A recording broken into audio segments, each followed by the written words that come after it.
Yung shape ng building, maganda pala, may laban sa lindol.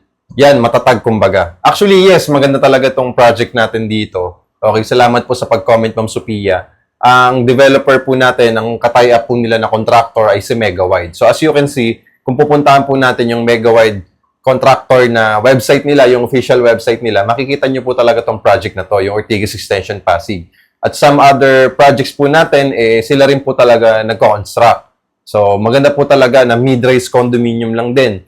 Yung simulan yung pag-investan, unang-una sa lahat, number one, kapag mid-rise condominium, medyo mas affordable siya kaysa dun sa mga high-rise. Okay? Pangalawa, low cash out lang dito for only 10,000 to 25,000 cash out only, pwede ka na magkaroon ng sarili mong 2-bedroom unit. And then, no down payment pa, di ba? So, yun yung maganda dito. Number 3, lifetime ownership. So, ang maganda dito, no hidden charges na, lifetime ownership pa, pwede mo pang ipamana sa mahal mo sa buhay, sa mga anak mo, or sa loved one mo. So, yung building po natin, talagang dinesign siya for a mid-rise condominium kasi mas palapad lang siya. Square type lang siya. Kumbaga, may marami nagsasabi sa iba, no? Yung design nyo, simple lang, pero matatag talaga at matibay. Okay?